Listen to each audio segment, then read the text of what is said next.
Bienvenidos. Hoy, 23 de enero de 2026, vamos a analizar a fondo una conversación que tuvo lugar en el Foro Económico Mundial y que francamente nos dejó pensando muchísimo. Muchísimo. El tema: ¿qué pasa el día después de que la inteligencia artificial general, la AGI, se convierta en una realidad? Y para eso tenemos las transcripciones de un debate entre dos personas que están literalmente construyendo ese futuro. Los líderes de Anthropic y Google DeepMind. Exacto. Y nuestra misión aquí no es solo resumir lo que dijeron. No para nada. Es desglosar sus predicciones, que a veces chocan entre sí, entender sus miedos y, sobre todo, captar las implicaciones de lo que están creando. Es que esto no es una charla técnica para ingenieros, ¿eh? Para nada. Es una ventana a un futuro que, según uno de ellos, podría estar a solo 1 o 2 años de distancia. Y ese es el punto de partida que lo cambia todo.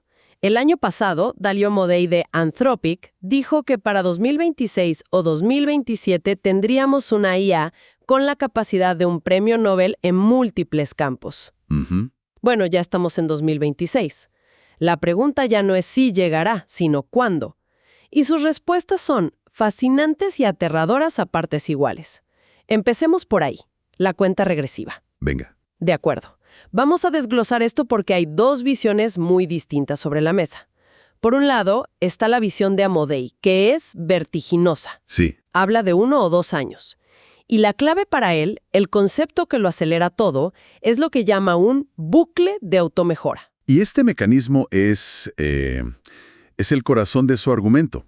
No se trata solo de construir modelos más grandes. No. Se trata de crear modelos de IA que sean excepcionalmente buenos en dos cosas: programar y hacer investigación sobre IA. Ajá. La idea es que estos modelos de IA empiecen a diseñar y construir la siguiente generación de modelos, creando un ciclo que se acelera. Exponencialmente. Exponencialmente, sí.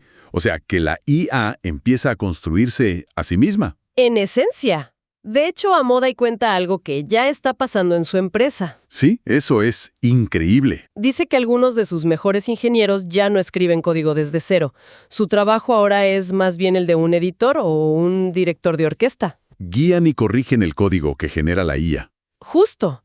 Y su predicción es que en solo 6 a 12 meses, el modelo podría hacer el trabajo completo de un ingeniero de software de principio a fin. Sin supervisión constante. Un momento, detengámonos ahí. 6 a 12 meses para automatizar por completo el trabajo de un ingeniero de software. Suena a ciencia ficción. Es que eso no es rápido, es casi un chasquido de dedos en términos de historia tecnológica. ¿De verdad se lo cree? Él parece totalmente convencido. Lo ve como la progresión lógica de lo que ya observa en sus equipos. Para él es solo cuestión de tiempo y de escalar los modelos. Vale. Pero entonces entra en escena el otro oponente, Demis Hassabis de Google DeepMind, y pisa un poco el freno. Un poco, sí. Mantiene la misma predicción que hizo el año pasado. Una probabilidad del 50% de que la AGI llegue para el final de la década. Exacto. A ver, sigue siendo increíblemente rápido, pero es un horizonte muy distinto al de dentro de un año. Totalmente. Y su razonamiento se centra en los matices, en la diferencia entre el mundo digital y el mundo físico. Entiendo. Sostiene que áreas como la programación o las matemáticas puras son, entre comillas, fáciles de automatizar para una IA. ¿Por qué fáciles? Porque los resultados son verificables de forma instantánea y objetiva. Un código compila o no compila. Una prueba matemática es correcta o no lo es. Es un entorno limpio, con reglas claras. No hay grises. Precisamente. Pero luego mira a la ciencia natural, la biología, la química, la física, y dice que es un terreno mucho más desordenado. Claro. Puedes tener una IA que diseñe un compuesto químico increíble, pero para saber si funciona, tienes que sintetizarlo, hacer pruebas en células, luego en animales, luego ensayos clínicos. Y eso lleva años. Años. Y no se puede acelerar con más computación. El universo no tiene una API, como dicen. Me encanta esa frase. Y además plantea otra pregunta que me pareció clave. ¿La de la creatividad original? Sí. Hassabis se pregunta si estos sistemas pueden hacer algo más que resolver problemas que nosotros les planteamos. ¿Pueden ellos mismos formular las preguntas? Pueden tener la chispa de una hipótesis revolucionaria, esa idea que nadie había considerado. Para él, esa es la verdadera cima de la creatividad científica, y no está tan seguro de que estemos tan cerca. Bueno, y aquí es donde la conversación se aleja de la ciencia pura y entra de lleno en la estrategia de negocios, en la competencia brutal. Uf, sí. Hablan de un cambio en lo que llaman el orden jerárquico. ¿A qué se refieren exactamente con eso? Se refieren a la percepción pública y de la industria de quién lleva la delantera. Hace poco más de un año, con el boom de ChatGPT, todo el mundo daba por hecho que OpenAI estaba a años luz. Sí, y que Google se había quedado dormido al volante. Se hablaba de un código rojo dentro de Google. Recuerdo perfectamente esa narrativa. Pues en este debate dejan muy claro que el juego ha cambiado radicalmente. Con el lanzamiento de sus modelos Gemini en Google DeepMind, sienten que han recuperado la corona. Que vuelven a estar en la cima. Y esto no es solo una cuestión de prestigio, ¿eh? En esta industria, la percepción de ser el líder es crucial para atraer al mejor talento y conseguir las inversiones millonarias que necesitan. Y eso me lleva a una pregunta que flota en el aire. La viabilidad de las empresas que no son un gigante tecnológico. O sea, ¿puede una compañía como Anthropic competir a largo plazo con el músculo de un Google? Es la pregunta del millón. La cantidad de dinero que queman en computación y talento es astronómica. Miles de millones. Pero la respuesta que da Amodei es una de las partes más sorprendentes de la charla. Describe una relación casi como una ley física. ¿Entre qué? Una relación exponencial entre la capacidad de un modelo de IA y los ingresos que puede generar. Y da cifras concretas que son para no creérselas. Son de locos. Pone el ejemplo de Anthropic. Dice que pasaron de 0 a 100 millones de dólares en ingresos anualizados en 2023. Ajá. Luego proyectaron 1.000 millones para 2024 y su proyección para 2025 es de 10.000 millones de dólares. 10.000 millones. Es una curva de crecimiento que desafía toda lógica empresarial. Detengámonos un segundo aquí, porque este no es solo un número impresionante. Es el argumento central contra la idea de que solo los gigantes pueden sobrevivir. Claro. Lo que están diciendo es que esta tecnología es tan disruptiva que puede reescribir las reglas del capital de la noche a la mañana. Su tesis es, si construyes el mejor modelo, el más inteligente, el mercado te encontrará. El dinero no es el prerequisito. Es la consecuencia de la excelencia técnica. Y destacan otro punto en común entre las empresas que lideran esta carrera. Están dirigidas por investigadores. No por ejecutivos de producto. No, por científicos e ingenieros obsesionados con resolver los problemas técnicos más difíciles. Se insinúa que esa es la fórmula secreta del éxito. Pero esa misma obsesión por correr, por resolver el problema a toda costa, nos lleva inevitablemente a la siguiente pregunta, la de las consecuencias. Claro. Si están corriendo tan rápido, ¿alguien se ha detenido a pensar en qué pasa si tropiezan? El propio título del debate, El día después de la AGI, ya te lo dice todo. Sí, y para enmarcar la discusión sobre los riesgos, uno de ellos recurre a una referencia que me encantó, la película Contacto, de Carl Sagan. Buenísima. Hay una escena en la que se le pregunta a un personaje, si pudieras hacerle una sola pregunta a una civilización alienígena mucho más avanzada, ¿cuál sería? Una gran pregunta. Y la respuesta es brillante. Dice, les preguntaría, ¿cómo lo lograron? ¿Cómo superaron su adolescencia tecnológica sin destruirse a sí mismos?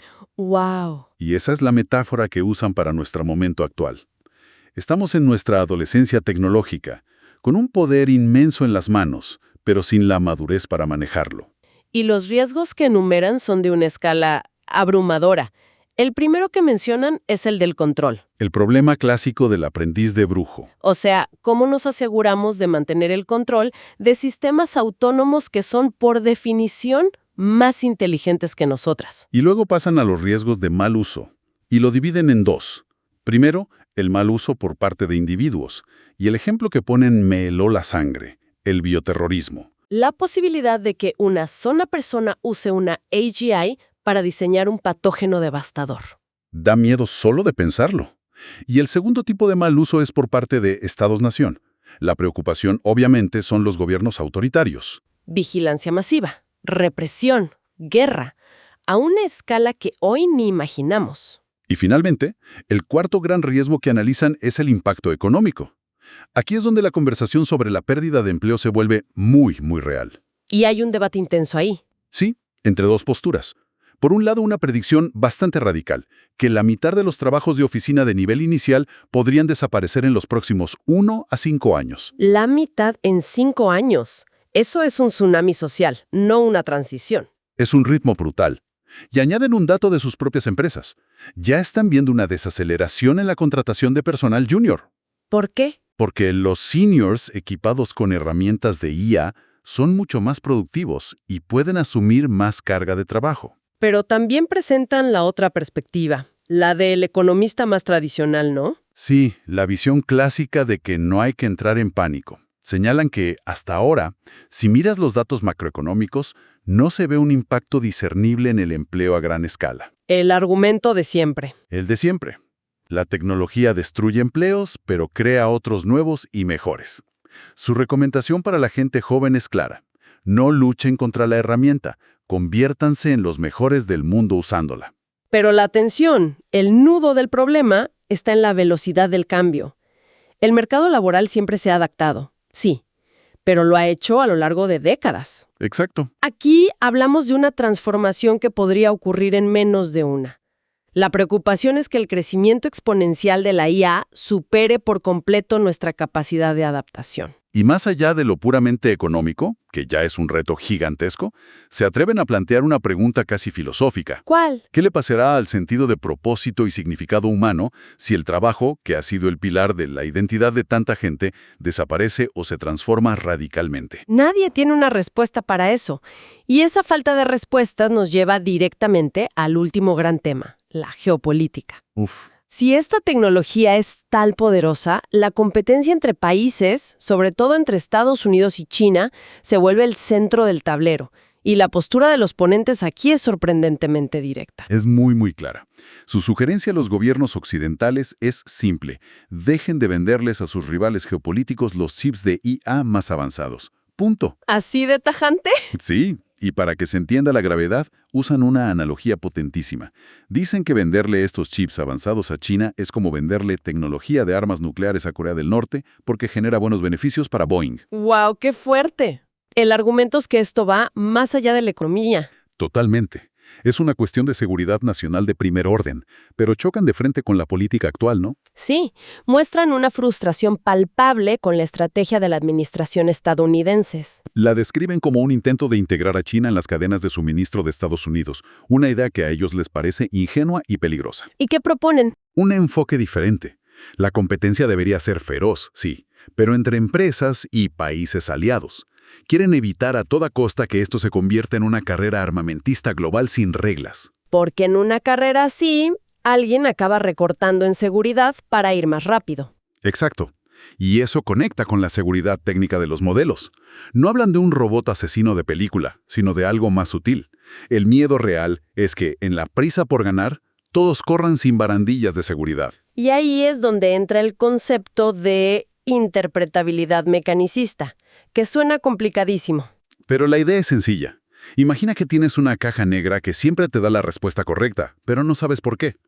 La interpretabilidad es el intento de abrir esa caja negra para entender no solo qué decide, sino cómo y por qué llega a esa decisión.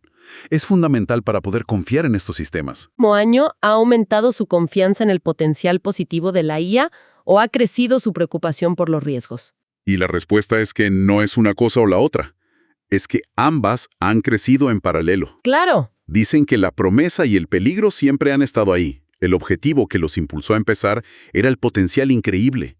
Curar enfermedades, resolver el cambio climático. Ese siempre fue el premio. Pero los riesgos siempre fueron la otra cara de esa misma moneda.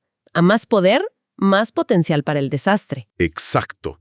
La clave para ellos no es si los problemas técnicos de seguridad se pueden resolver. Están bastante seguros de que sí. Entonces, ¿cuál es la verdadera pregunta? Si tendremos el tiempo, el enfoque y sobre todo la colaboración global para resolverlos antes de que la tecnología nos adelante sin remedio. De hecho, hay un momento muy revelador en el que Amodei, el que predice la llegada inminente de la AGI, le dice a Hassabis, el de la línea de tiempo más larga, algo como, ojalá tengas tu razón. Sí. Preferiría tu línea de tiempo más lenta, porque sería mejor para el mundo. Esa frase lo resume todo. Totalmente. El deseo de ir más despacio choca con la dinámica competitiva que los obliga a acelerar. Y cuando les preguntan qué deberíamos observar en el próximo año, su respuesta es unánime. El bucle de automejora. Precisamente. El punto de inflexión será cuando veamos de forma clara que los sistemas de IA empiezan a diseñar los siguientes sistemas de IA.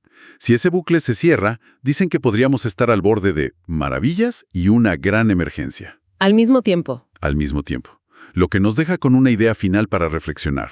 Una paradoja que recorre toda la conversación. Es la gran contradicción, ¿no? Sí. Tenemos a los creadores de esta tecnología, las personas más inteligentes en este campo, inmersos en una competencia feroz para acelerar su desarrollo. Se juegan miles de millones de dólares en ser los primeros. Y sin embargo, en la misma conversación, expresan un profundo deseo de que todo vaya más despacio por el bien de la humanidad.